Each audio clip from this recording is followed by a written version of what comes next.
अभी एक पेशेंट मेरे पास ओपीडी में आया है, तो वहाँ पर पहले मैं उसका डाटा एंटर करूँगा और उसका डाटा लेने के बाद मैं उसका अ, किसी भी कंसल्टेंट जो ओपीडी के लिए उसका टोकन बनाऊँगा।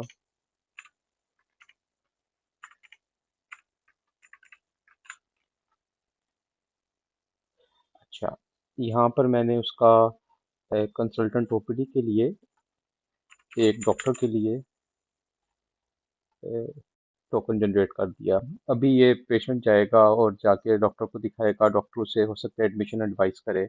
अगर वो एडमिशन एडवाइस करेगा तो इसी टोकन नंबर के अगेंस्ट आपने एडमिशन्स में आकर एडमिट न्यू पेशेंट के अंदर आके ये टोकन एंटर करना है और यहाँ पर इसका एडमिशन कर लेना है। ये एडमिशन पेज है हमारा। यहाँ पर आके ये फील्ड्स हैं, इनको आपने फिल करना है और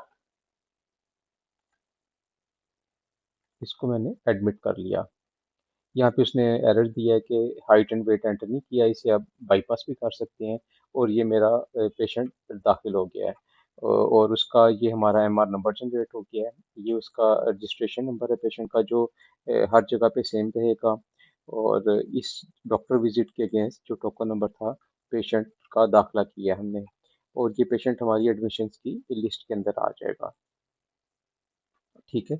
अब इसकी जो पहली चीज़ जो ऑटोमेटिक बनना शुरू हो गई है, वो रूम चार्जेस जो आईसीयू के चार्जेस 10,000 पर डे थे, उसके लिहाज से ये कैलकुलेट होना शुरू हो गए हैं। जब इसे डिस्चार्ज करेंगे तो फाइनल चार्जेस ऑटोमेटिकली कैलकुलेट होके ये ऊपर हमारे रूम स्लैश वार्ड चार्जेस के अंदर यहाँ पर हमारे पास आ जाएंगे। जबकि जो इसके अलावा सर्विसेज यूज़ करेगा पेशेंट, वो चाहे लेबॉर्ट्री की हो चाहे फार्मेसी की हो, उसके बिल्स हमारे पास नीचे आना शुरू हो जाएंगे। और वो उसका जो टोटल है या उसका जो इंडिविजुअल टोटल है, वो यहाँ पर ऊपर हमें जो बिलिंग का जो हमारा सेक्शन है उसके अंदर नज़र आएगा। सिर्फ आपको दिखाने के लिए, अगर यही पेशेंट जो हमारा दाखिल हो गया है या एडमिट हो गया है, तो वो पेशेंट हमारा जब फार्मेसी में जाएगा तो अपने एमआर नंबर के अगेंस्ट उसकी सारी की सारी मेडिसिन इशू होनी चाहिए। ये उसका एमआर नंबर लिखा हुआ है। अच्छा, और जो हमारे फार्मेसी स्टाफ है वो हॉस्पिटल पेशेंट का एमआर नंबर एंटर करेगा और जैसे ही वो एंटर करेगा उसकी सारी डिटेल्स सिस्टम ऑटोमेटिकली फैच कर लेगा। प्रोसीड के बटन पे क्लिक करेगा, यहाँ पर जो भी उसने मेडिसिन लेनी है उनको ऐड करता जाएगा और इसको कंफर्म एंड फाइनलाइज करेगा। तो चाहे पेमेंट ले चाहे ना ले, ये हमारे इस बिलिंग पेज के अंदर ऑटोमेटिकली ऐड हो जाएगी कि उसका जो बिल नंबर है उसकी 120 रुपीज़ चार्जेस आ गए हैं और ये पेमेंट पेंडिंग है। इसी तरीके से अगर वो पेमेंट रिसीव कर लेगा तो यहाँ पर पेमेंट डन की अ, आगे लिखा हुआ आ जाएगा। अच्छा, इसी तरीके से जो लेबॉर्ट्री के जो बिल्स होंगे वो भी हमारे पास नीचे आ जाएंगे। अब जो चीज़ आपने करनी है इंडोर पेशेंट के लिए, वो ये है कि इंडोर के आपने जो इनवॉइस है वो जनरेट करनी है। इनवॉइस कैसे जनरेट करेंगे? रूम चार्जेस तो खुद ही कैलकुलेट हो जाएंगे, फार्मेसी और लैब की बिल्स भी ऑटोमेटिकली कैलकुलेट होते रहेंगे अपने अपने सेक्शन में जाके। आपने क्या करना है, ऐड पेबल सर्विसेज के ऑप्शन में आना है। यहाँ पर आप ऐड करेंगे, चाहे यहाँ से सर्च कर लें कि आपने ओटी चार्जेस अगर एंटर करने हैं तो वो आ जाएंगे। ये बैक एंड पे सेटिंग हुई हुई है ओटी चार्जेस की। ये सेटिंग किधर हुई हुई है? सेटिंग हुई हुई है हमारे पास, अगर मैं अपने एडमिन अकाउंट से लॉगिन हूँ और मैनेज में आके कॉन्फ़िगर ऑप्शंस में इंडोर सर्विसेज, यहाँ पर ये सारी सेटिंग हुई हुई है।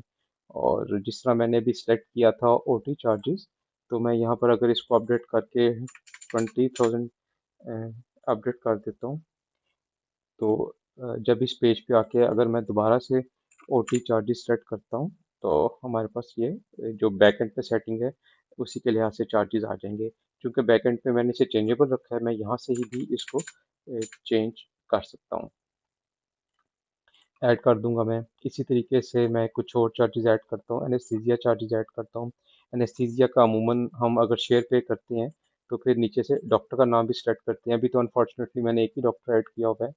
चलें यहाँ पर मैं दूसरा डॉक्टर भी ऐड करके आपको दिखा देता हूँ। डॉक्टर ऐड करने के लिए स्टाफ पे आएंगे, यहाँ पे ऐड न्यू स्टाफ करेंगे। मैं यहाँ पर लिखता हूँ डॉक्टर अली, इसकी ज्वाइनिंग डेट ऐड कर लेता हूँ। बाकी कुछ सेटिंग्स है वो मैं करता हूँ। अभी मैं जल्दी से वो एंट्री कर लेता हूँ।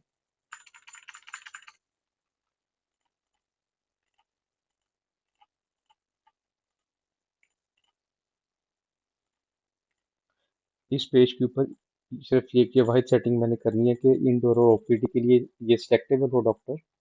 मैंने सेटिंग कर ली इसकी। अब मैं अगर इधर आऊँगा तो इस पेज को रिफ्रेश करता हूँ तो एनेस्थीसिया के लिए इन डॉक्टर साहब जो कि डॉक्टर अली हैं उनके ये चार्जेस खुद ब खुद ही आ गए। ये बैकएंड के अंदर आपने सेटिंग की होगी, और यहाँ पर अगर मैं इसको अपडेट करना चाहूँ तो अपडेट भी कर सकता हूँ क्योंकि बैकएंड पे चेंजेबल मैंने सेटिंग की हुई है। तो ये खुद ब खुद ही मेरे पास आ गया कि एनेस्थीसिया के चार्जेस जो कि शेयर्ड हैं और डॉक्टर अली के को हमने उसका शेयर पे करना है। और सबसे इसमें यूनिक बात ये है कि यहाँ से ही आप इसका इनका शेयर भी पे कर सकते हैं जब मर्जी पे करें। तो ये ऐसा कभी भी नहीं होगा कि अगर आपने शेयर पे नहीं किया होगा तो सिस्टम उसे याद ना रखे, और अगर कर दिया होगा तो उस सूरत में भी यहाँ पर वो याद रखेगा। चूंकि अब ये शेयर पे नहीं किया हुआ तो इसलिए पे नाउ की ऑप्शन आती है। इसी तरीके से मैं कुछ और सर्विसेज में ऐड करता हूँ कि हमने उस दौरान पेशेंट की ईसीजी भी की थी और उसको ऐड कर दिया। उस दौरान हमने उसकी गैस्ट्रोस्कोपी भी की थी सपोज। तो वो डॉक्टर ने किसी ने की थी तो उसका 70% शेयर था। चले मैं यही डॉक्टर ऐड कर देता हूँ। तो ये भी उसने खुद ब खुद ही सिलेक्ट कर दिया कि ठीक है जी डॉक्टर साहब के इतने चार्जेस थे, सॉरी टोटल, उसमें से जो जो उसका जो शेयर होगा डॉक्टर का वो ये होगा। तो ये हमारा ऐड हो गया। और जो जो शेयर्ड सर्विसेज हैं उसके आगे पे नाउ की ऑप्शन आ रही है।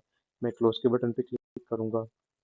अब यहाँ पर हमारा ये देखें टोटल जो सब टोटल बना है हमारी इनडोर की इनवाइस का वो ये बना है। और अभी हमारी जो रूम है वो तो चलेगा। अब सपोज कि इस पेशेंट को हमने डिस्चार्ज करना है। जब डिस्चार्ज करेंगे तो सबसे पहले वो कह रहा है कि can only be discharge after unallocating और वेकेटिंग द रूम। तो सबसे पहले इसको हम अनएलोकेट कर देंगे। वो बता रहा है कि इंटेंसिव केयर यूनिट में था, अब हमने अनएलोकेट करना है। अपडेट कर दिया तो ये हमारा अनएलोकेट हो गया। क्योंकि ये अभी मैंने पेशेंट ऐड किया और अभी डिस्चार्ज कर रहा हूँ तो ये 1 डे के चार्जेस उसने कैलकुलेट कर दिए और यहाँ पर आ गए हैं हमारे पास। यहाँ पर अगर हमने बैकएंड पे सेटिंग की होगी तो हम इसे अपडेट भी कर सकते हैं। अगर हमने बैकएंड पे सेटिंग नहीं की होगी तो ये अलाउड नहीं है अपडेट करना। चलें अभी मैं इसे अपडेट कर देता हूँ। अब ये हमारे टोटल चार्जेस आ गए हैं। उसमें इंडोर के चार्जेस दिए हैं और उसके अलावा फार्मेसी के चार्जेस दिए हैं। अब यहाँ पर हम दो तीन चीज़ें देख सकते हैं। पहली बात है कि हम पेशेंट को इन्वाइस देने के लिए प्रिंट इन्वाइस की ऑप्शन है। यहाँ पर आएंगे और यहाँ पर ऊपर आपका हेडर आ जाएगा। नीचे आपको बता रहा है कि ये चार्जेस इंडोर के किस तरह के हैं। और ये 41500 जो चार्जेस हैं, जो ये चार्जेस हैं उनका ये स्प्लिट हमारे पास आ रहा है। ठीक है, और बाकी चीज़ें भी आ गई हैं क्योंकि प्रीवियस पेमेंट्स नहीं थी तो यहाँ पर नहीं आई। इसी तरीके से अगर हमने अपना शेयर देखना है तो जो आपने सर्विसेज उस पेशेंट ने यूज़ की है उसमें से शेयर्ड सर्विसेज को जो जिसका हमने शेयर किसी डॉक्टर को पे करना है वो एक साइड पे आ जाएगा। उसका टोटल आ जाएगा और जो हॉस्पिटल के अपने चार्जेस हैं वो एक साइड पे आ जाएंगे। तो इस तरीके से आपको पता लग जाएगा कि जो टोटल पैसे आ रहे हैं हमारे पास उसमें से शेयर्ड कितने पैसे हैं और हॉस्पिटल के कितने पैसे हैं। इसी तरीके से जो इंडोर का बिल बना है उसकी यहाँ पर परचेज प्राइस आ रही है तो हमें ये पता लग रहा है कि हमारे पास कितना प्रॉफिट इन रुपीस है। क्योंकि हमारे पास परचेज प्राइस ये थी और उसकी जो बिल बना था वो 120 रुपीज़ का बना था, उसके लिहाज से हमारे पास ये आ गया। यही चीज़ जो ऊपर मैंने बताई है उसकी समरी आ गई कि आपके पास इस पेज के ऊपर जो कि इनवॉइस स्प्लिट का पेज है उसके ऊपर आप जो भी आपका शेयर है या जो प्रॉफिट हो रहा है वहाँ पर आप आसानी से देख सकते हैं। अच्छा, इसके बाद पेशेंट डिस्चार्ज कैसे होगा कि चूँकि ये पेशेंट रूटीन का पेशेंट है तो जब तक अपने चार्जेस क्लियर नहीं करेगा वो डिस्चार्ज हम उसे नहीं कर सकते, जबकि हेल्थ कार्ड के पेशेंट को कर सकते हैं। तो मैं क्या करूँगा कि मैं अब उससे पैसे लूँगा। ये दोनों फार्मेसी के चार्जेस उसने अलहदा क्लियर करने हैं, लेबॉर्ट्री के अलहदा क्लियर करने हैं और इंडोर के अलहदा क्लियर करने हैं। मैं इसे खोलूँगा और कहूँगा कि उसने कैश पे किया है और 46,500 पे कर दिया है और ये मेरे पास चार्जेस उसके आ गए हैं। इसकी मैं प्रिंट करके उसकी स्लिप उसको दे दूँगा। अगर हमारे पास छोटा प्रिंटर है तो। जबकि अगर हमारे पास हमने A4 साइज़ की इनवॉइस देनी है, तो प्रिंट इनवॉइस पे आके मैं दूँगा और देखें यहाँ पर ये हमें बता रहा है कि इंडोर का जो बैलेंस पेएबल 0 है, जबकि फार्मेसी के ड्यूज़ अभी हैं और टोटल ये पेमेंट आ गई हुई है। हम पीछे आएँगे, हम ये फार्मेसी के जो से ये बिल है, इसको हम क्लियर करेंगे और इसकी भी हम अलहदा से इनवॉइस भी दे सकते हैं और जबकि अपनी मेन इनवॉइस के अंदर भी हम इसको दिखा सकते हैं। अब हमारी मर्ज़ी है कि हमारी सेटिंग्स क्या है, उसी के लिहाज से हम अपने वर्क फ्लो चला सकते हैं। और अब देखिए मेरे पास ऑप्शन आ गई है कि पेशेंट डिस्चार्ज हो सकता है। अब मैं इस पेशेंट को आसानी से यहाँ से डिस्चार्ज कर दूँगा।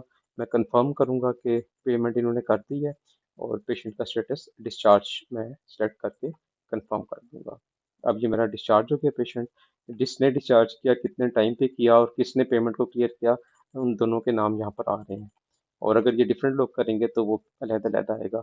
यहाँ से मैं जनरेट क्लीयरेंस के बटन पे क्लिक करूँगा और सर्टिफिकेट प्रिंट करके ऊपर दे दूँगा, जबकि ऊपर यहाँ पर हमारे पास इस आपका हेडर आएगा जो होगा जो भी आपका आपके लेटर हेड्स पे आता है।